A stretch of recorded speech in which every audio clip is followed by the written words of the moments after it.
Hello, my name is Lynge-Jorlén and I have the pleasure of moderating this talk on fashion in the museum. Fashion has been part of design and crafts museums since the 19th century, but it's only in more recent years that art museums have begun to display fashion, at least in a Nordic context. Some fashion designers create unique works with a high degree of criticality and conceptualization, and artists turn to clothes and textiles and fashion in aesthetic work that centers on the human body. And that strand of work is increasingly being featured in Nordic museums. To help me cast light on this exciting topic, I have a stellar panel with Minna, director of the Röhsska Museum of Design and Craft in Sweden, Marie Laurberg, director of Copenhagen Contemporary, and last but definitely not least, Minna Palmqvist, designer and artist. And I will just begin by flagging up that we are all here connected into exhibitions. The forthcoming exhibitions are the Nordic Fashion Now, Knitwear and Print at the Röhsska, and Beautiful Repair at Copenhagen Contemporary. Marie, I would like to begin with you.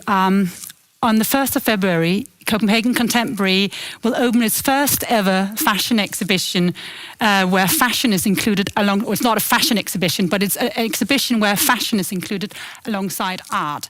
Why is fashion interesting in the context of an art institution, in your view?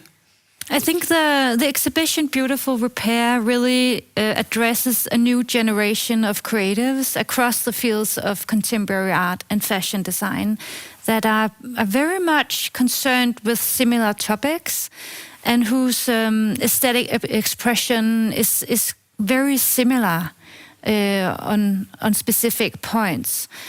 So for us it was a very good opportunity to investigate what is going on in the intersection between art and fashion design right now, and what are the new aesthetic paths that are being taken by these artists and designers. And I think a main theme in the show is very closely connected to sustainability. So the title Beautiful Repair refers to what we have coined working on the exhibition as the aesthetics of repair. That artists and designers are really very sort of creatively diving into repair as something that's not just supposed to mend what was broken and bring it back to an original state, but rather really as a way of enhancing the expression of an object and giving new meaning to the object. So for us in CC, we're a house for contemporary art, but also for contemporary creativity. So for us, this new aesthetic phenomenon is super interesting. And also the timing of why now, I guess, that this is happening right now. Well, we're following the artists and the creatives. So this tendency, it's out there. It's really an emergent field that's just expanding. And I think for us, putting very tight fences between different aesthetic disciplines is not very interesting, because working with artists, you'll always learn that very few artists are only into like art. Most creatives are really looking into different fields. They're inspired by literature, film, anthropology, all different kinds of things. And I think there's a really century-long love affair between art and fashion that was under-addressed in institutions, and we would like to start investigating what goes on between the two disciplines. And so for us, this is just the first start of that investigation. And exactly as you're saying, that this is not new. In fact, fashion designers and artists have inspired each other and even worked with each other for more than 100 years. But it's interesting to sort of see how I find that Danish, at least art museums, have been reluctant to including fashion into their halls of holiness, so to speak. When you did Kusama, when you were working at Louisiana, and you even included Kusama's fashion, which was such a new thing at the time. I wonder, why do you think that art museums have avoided fashion for so long? It's an interesting question, I think, and an important question, because in Danish institutions, we really proud of our architectural heritage. We're really proud of our furniture design. That's really the whole golden age of Danish furniture design. So these disciplines are accepted as something that has cultural value and status similar to art, whereas fashion has had a different position. And I think there can be many possible answers to why. I think one of them is that fashion has been associated very much with the feminine realm, and which has just historically had a lower status. So, and that's one thing. And then on the other hand, also, I think the commercial dimension of the fashion world has led some institutions to question the integrity of bringing it into the exhibition space. But looking at it from a broader art historical perspective, I mean, fashion and art has been intertwined again and again and again. And a lot of artists have either worked closely with fashion designers or even, designed clothes themselves. And it has always been artists who were really concerned with bringing art into public space, into the daily lives. Very often artists associated with counterculture or avant-gardist rethinking of everyday life. So the surrealists, of course, in the 30s and 20s had a very close relationship with fashion and has also created works that have inspired fashion designers ever since. Kusama, I think a lot of people watching this will know her collaborations with Louis Vuitton. She just had a second round recently that sparked a lot of debate. But when you look at her work, actually her interest in fashion design goes back to the 60s. So in the 1960s, she created the Kusama Fashion Institute in New York and designed very sort of experimental garments that were really designed for sex orgies and different kinds of nude shows, etc. So that they would have really like explicit big holes on very sort of, selected parts of the body that would enable sexual encounters, even though you are dressed, or even like clothes that several people would wear at once to create a different social meeting via clothes. So it's not new. And in her case, it was really about bringing art into daily life and using art as a tool to redesign human interaction. And I think some of these thoughts are really present in the show that we're preparing at CC now, because a lot of the designers you can see they're storytellers, or even like have these imaginary figures that they're dressing. And to me, it's all about trying to change the social fabric through fashion design. Really looking at how do we express ourselves through clothes? How do we interact in social space or in public space through the clothes we wear? What are the signals? What are the social positions that we're communicating? And really, like, how can we also create changes of value through clothes? And I think the show, speaking about sustainability, has, to me at least, it has very much to do with discussing what is beauty, what is beautiful, and how does beauty relate to notions of perfection. Because in my eyes, all the artists and designers in the show are searching for beauty beyond any idea of perfection. They're simply searching for beauty in other places. Yeah, it's a central part, and we'll come back to that with Minna, because that's so central to your work as well. But I'd like to follow up with you, Nina, because you worked at the V&A and you worked at the Design Museum in London, and both museums are famous for their big-scale fashion shows. And you're now director at the Röhsska Museum of Design and Craft. And the Röhsska also has a very rich fashion collection, and the museums have had several fashion exhibitions. I'm curious, coming from London back to Scandinavia, how you've seen fashion. Has it flourished in a Scandinavian museum context, or is fashion treated differently, you'd say, obviously at the Röhsska, but also perhaps more widely? Do you see fashion being treated differently in Scandinavia versus the UK? I think there are different treatments potentially, but I think it's also important to remember that with London, for example, where I have spent my longest time, it's also such a big city that you have so many different venues which can play on different scales of presenting fashion, and also different types of museums. We can't look at museums as all the same. There are art museums, there are design museums, there are museums of anthropology and even city museums that often themselves also have a large fashion collection, but with a very different emphasis. So in London and also Paris, which are maybe the two big cities who have led the way when it comes to fashion shows in both applied arts museums as well as art museums, I find it difficult to make the comparison.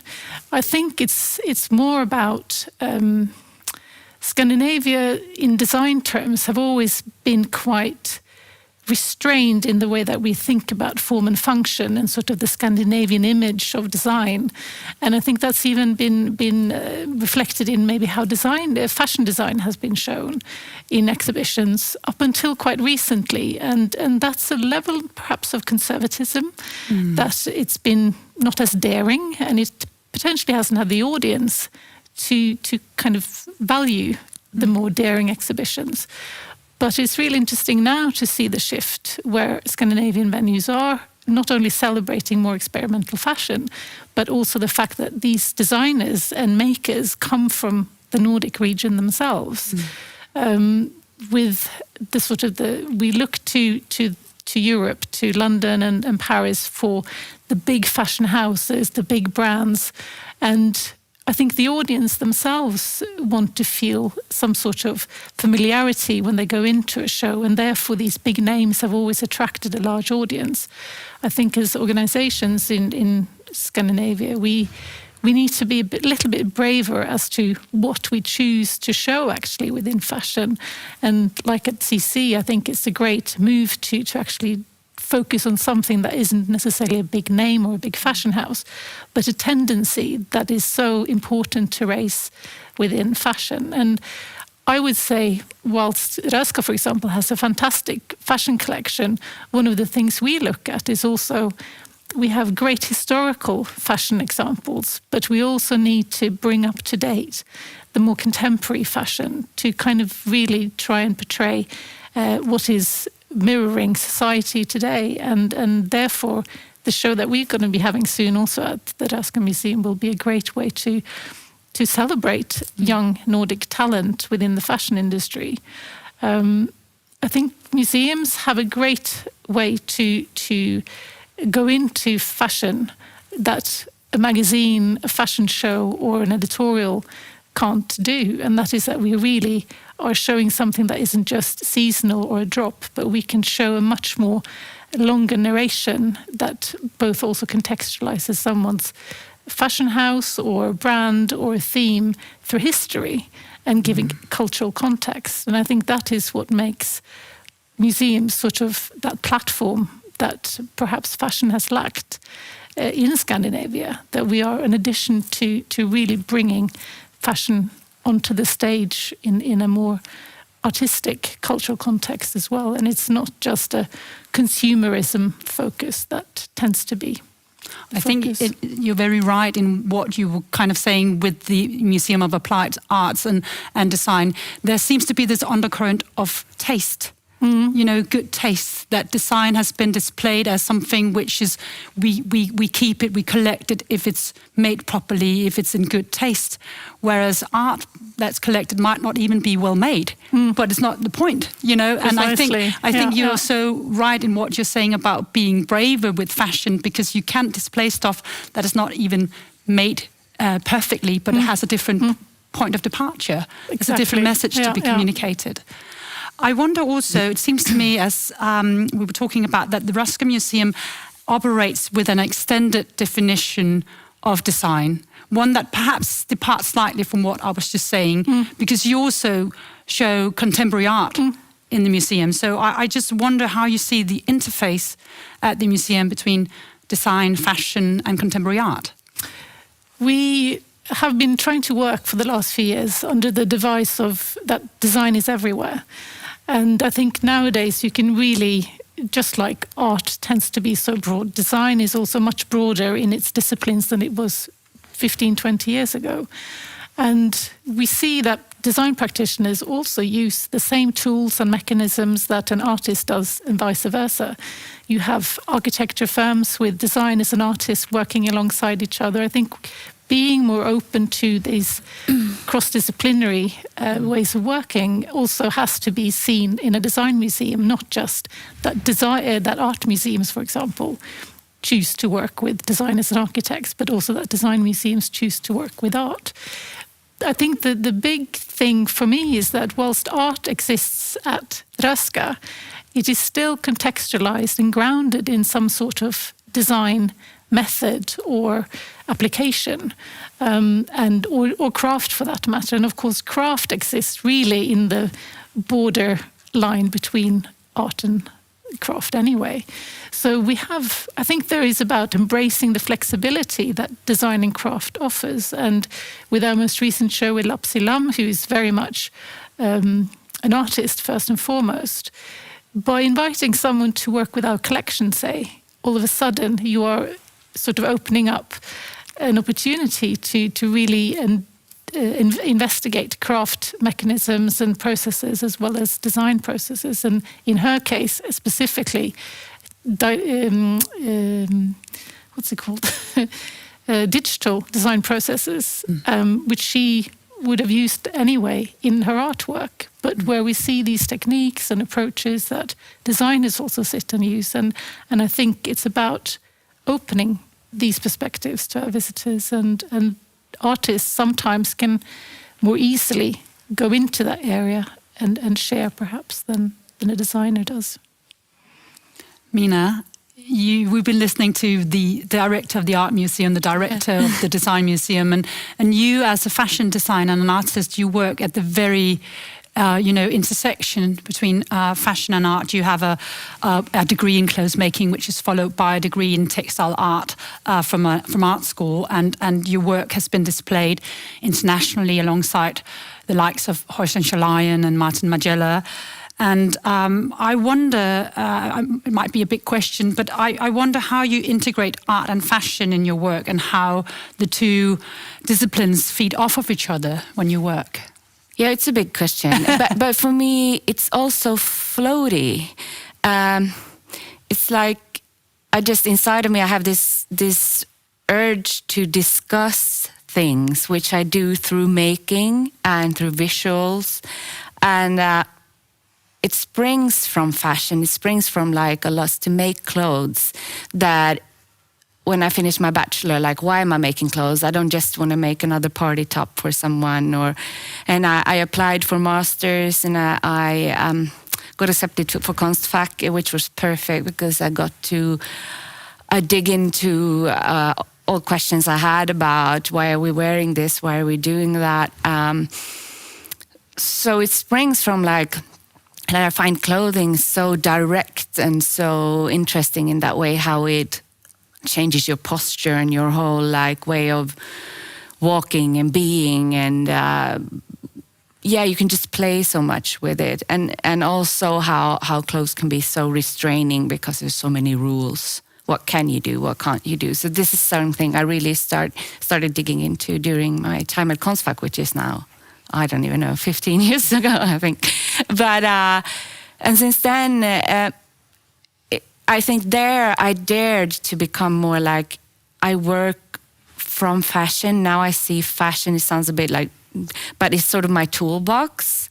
I still make clothes. I make clothes that I sell. I make clothes, I do photo shoots. But it's always integrated with that I also do installations. I do video works. It's methods that I use to make things. For example, I have pieces where I just squeeze stuff into. This is a very Scandinavian thing, but hopefully many people watching this will know what a mangel is, like a mango machine where you usually used to press your sheets so they are crispy, clean and perfect, like a housewife sort of thing to do. But then I just squeeze stuff in with glue and they come out like all cringe and it's sort of methods where I'm like investigating perfection, as we were speaking about, and the methods of and mechanisms of fashion, the rules, the money, the environment, everything is sort of baked into it. So for me, it's just floating back and forth. So how they interact with each other, they just do. And I can make an art piece and then see like, whoa, I could take that detail and try to put that into a garment. And this is how it, for example, now at CC, I'm showing one piece was made in 2009 and one is made in 2021, and they're super related. We can perhaps just share that at CC you will be exhibiting a distorted fitting room with pink curtains. Yes. You will be showing a giant pink balloon sculpture that will deflate in the course of the exhibition, alongside a video of a melting butter torso. Yeah, butter torso. And I think what you were saying about pressure is perhaps something we should also address, because you're using this device where you get the crispy sheets, but what your work, as I see it, is so centered on is pressure.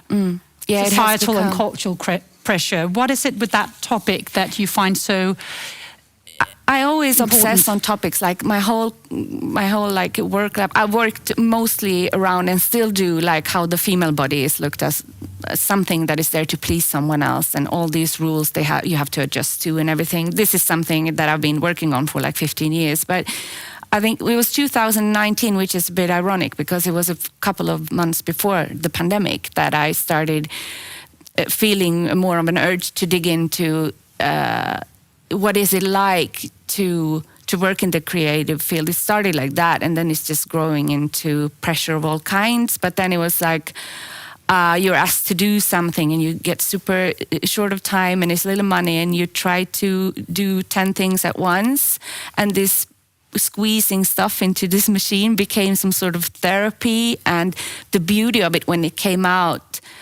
made me sort of like, I wanted to stay positive, which is not really my strong side, but I was like, from pressure something else can come out. And then pandemic hit, and this that just started. Yeah, so it's like I want to investigate the pressure from body norms and the pressure of like economic pressure and from environment, and I mean you can add whatever you want into it. But when people ask what is under pressure, I'm like, what is not? What is not under pressure? Yeah, I hear you.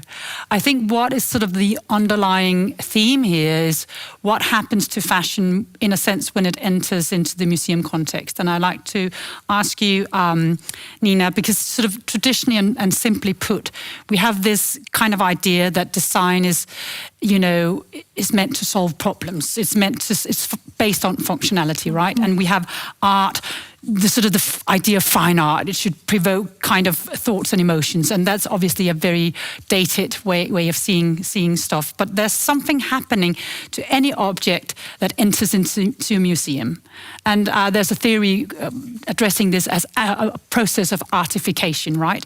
So, and do you agree? Is there something to be said about what happens to fashion when it enters into any museum, whether it's applied arts museum or an art museum? What happens to the cultural and symbolic status of that object, in your view?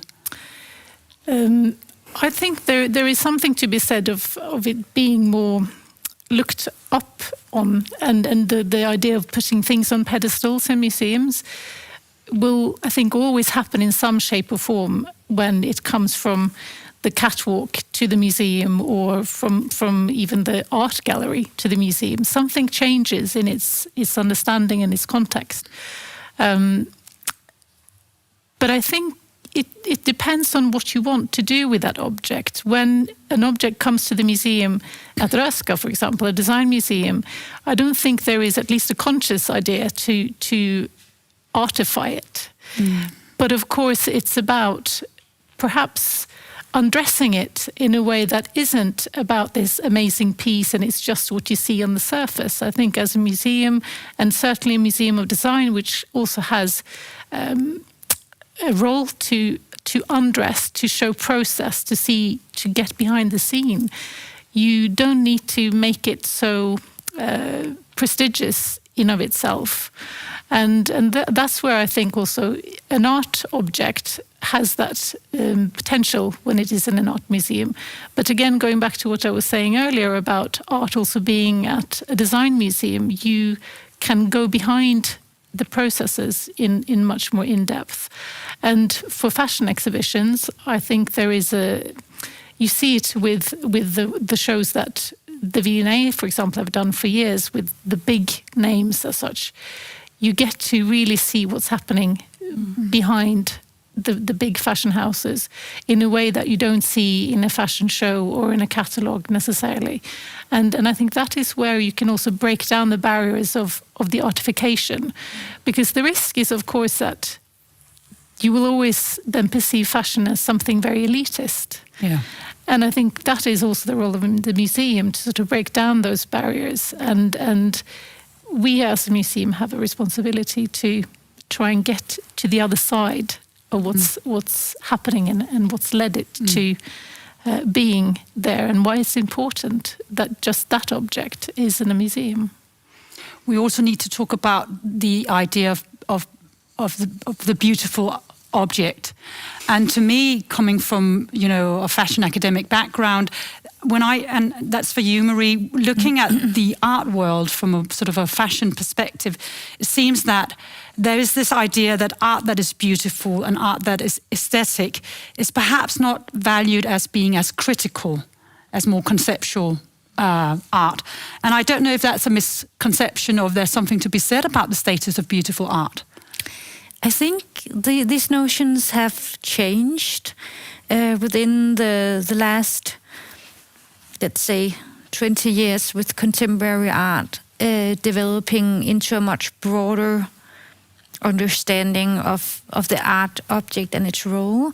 But if you look at it from a historical point of view, you can definitely tell that there are the two main aesthetic theories governing or interpreting art in Europe in the 20th century. So one is the avant-gardist notion of art as something like the avant-garde as something that wants to break free of the autonomous art object inside the institution and really see art as a force in society that is breaking down barriers, that's challenging notions of aesthetics and beauty. And in that tradition, a traditional concept of beauty is not very interesting.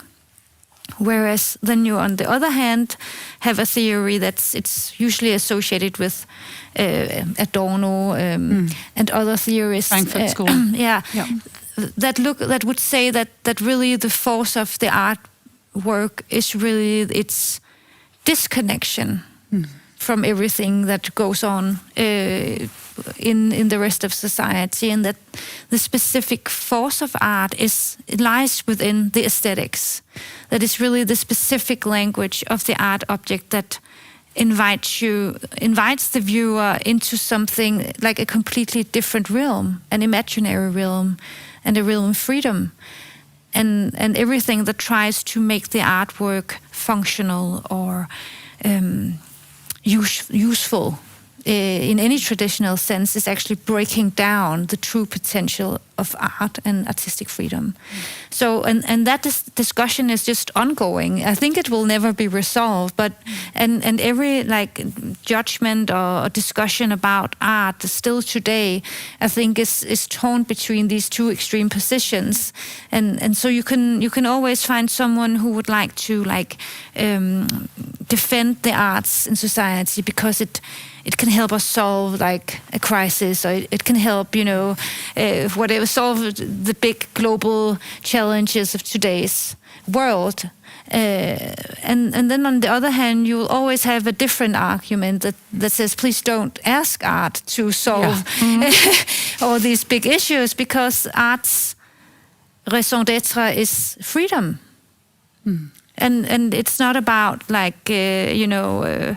statistics or a specific impact that you can read in a survey of user engagements or whatever, or specifically that it can help solve racism and sexism and climate crisis and these kinds of things, but that really just set art free.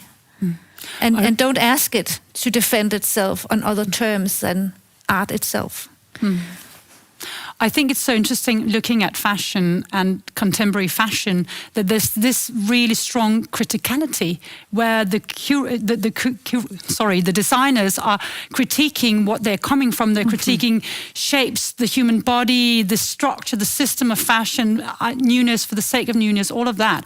And I think that lies so central in your work, Minna. So that kind of criticality that we're used to associating with art, we're finding that in the realm of fashion as well today. Yeah, definitely. And I started with not even, like I always made my own clothes. I made clothes. People said you should study fashion. I didn't even know you could do that. I come from Åland, like a small island in the middle of Sweden and Finland. I was just, and I was critiquing myself for like, I can't do that. All my other friends went to university for something more academic. So did I. I tried to study gender studies, which is sort of what I realized that is what I do now. I just do it in another way. That is not my way to go.